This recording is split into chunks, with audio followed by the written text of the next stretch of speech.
Hello YouTube. Hello again. I am really excited about this review. Transformers Dark of the Moon. And it's just, what can I say? I loved it. I loved it. After a year and a half of waiting, I actually saw it. It wasn't that big of a crowd, but just I loved it. It's so good. The action, the suspense, the characters. It is a movie worth watching. Out of the three, Transformers, Revenge of the Fallen, this one tops, puts the other two to the shame, especially the second one. It's just, and thankfully, 1 minute please, I got this list here. You people will see that, so that way it helps, because as you remember from my Pirates of the Caribbean review, I kind of got lost in the plot line. So this time, I actually have a helper. Okay, 1 minute, please. Okay, I did 3 at once. That's amazing. Okay. The special effects are amazing. Like, especially at explosions. Like, imagine the explosions of the first two combined in this one. Maximum of 10. That is how explosive things are. Like, it's massive. It's really, really massive. And yeah, it's just amazing. It's just, Michael Bay, he's known for doing explosives, and he really topped it this time. 1 minute, please. The characters. The characters are very amazing. Obviously, a lot of the old ones from the second films have come back, including, for the humans, I'm gonna name 3. And that new one, just to get it off, is Carly. Yeah, played by Rosie Whitington, played by Rosie, the Victoria Mall actress. I was actually nervous for her because obviously she's a Victoria's Secret model. She comes from the modeling industry. I thought she didn't do so well. Her acting was good. Like, she acted so well. Like, she was doing it like she's been doing it like the rest of her career. That's how good she is. And I personally do not care what anyone else thinks. Personally, I think that Rosie, on some levels, except for her lips, that bugged me, especially the top lip, she's a lot prettier than Megan Fox. Yes, I know, she is. A lot of people complain about her absence, but just, I think she's prettier. Just saying. Check. Then Patrick Dempsey, I don't remember his character's name, but just, I'm not going to spoil what his role is, but all I can say is, he betrays the humans and suffers a very horrible death. And personally to me, he deserved it. He just deserved it. 1 minute, please. And for any of you people, Charlotte something, she's that lady with the glasses who tells Sam, if you speak what you're doing here, you do for treason. I hated her. The first minute she started talking, I just called her Four Eyes and Smart Aleck throughout the whole thing. Like, but she lost that later in the film. I'm like, lady, will you be quiet? Please. Sam knows the Autobots. He knows how they think. He knows he's an ally. He's not just a messenger. He's a fighter. He's a fighter. Basically, she's like a little bit of a love interest of Agent Simmons, John Turturro's character, he's still funny as always.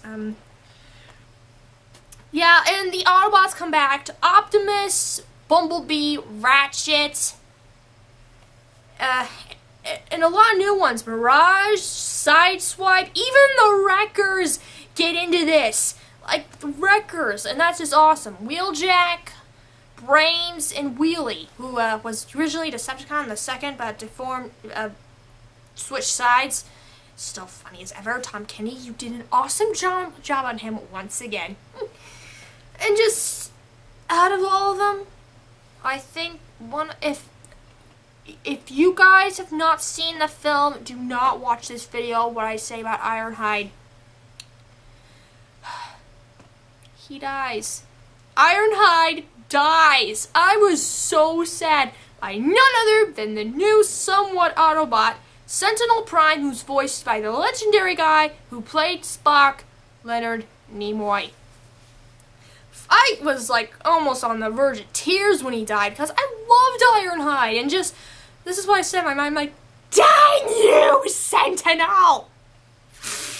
Like, literally, Sentinel he came across as very, somewhat wise and concerned of Optimus, but in truth, and let's just say, like, he basically he thought that the Cybertronians were superior to humans, thinking that we should become, like, just their slaves. That's basically his whole reason, and rebuild their planet, Cybertron. And I'm like, this guy was a Prime! He was leader of the Autobots! But besides all the advanced technology and whatnot, we're all the same inside. We all want the same values of our race. We each want the other to survive. And for Sentinel, he was blinded by that. He believed in a thing that was very false. 1 minute, please. There it is. The Decepticons are also back, along with Megatron, Hugo Weaving. I personally do not care what anyone else. Hugo Weaving voices an awesome, legit movie Megatron. Starscream, who's voiced by Charles Adler, I think that's his name. It was really, really good. Barricade, Laserbeak, Soundwave, and Shockwave, among other Decepticons, which I really don't remember. Megatron is just the same as always, but the one thing that bugged me the most is that he changes his alternate mode, which looks like a armored tank on Earth, which I find slightly ironic because he does not like, he's the most fan of the Decepticons, and yet he chooses a vehicle mode! A vehicle mode, which he detests! Like, he hates! Which I find slightly ironic. Starscream. Most Starscream fangirls, mostly girls, are known, you know what I'm gonna say.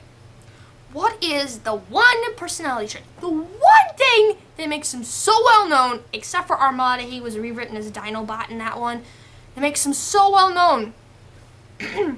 His treachery, his backstabbing ways, always him becoming leader of the Decepticons and doing it no matter what.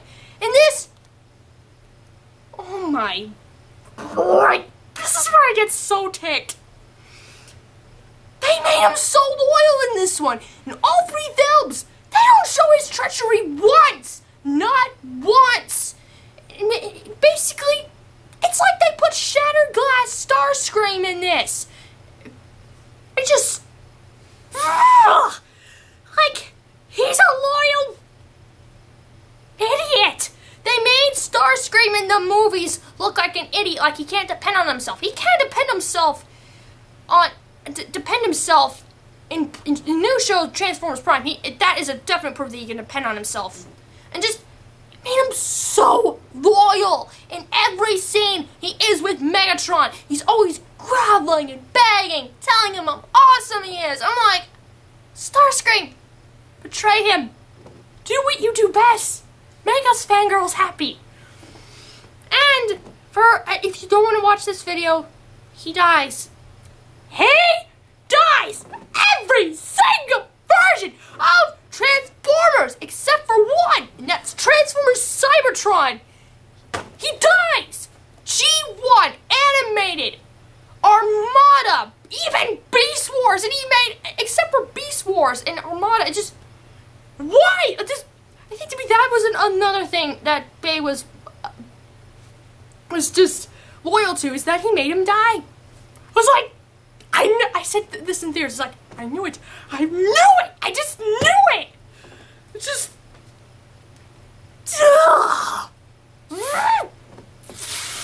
oh, sorry, as you can see, I am a huge fangirl. Luckily, they haven't killed him off in Prime because obviously they're still in the first season. It's an awesome show, by the way.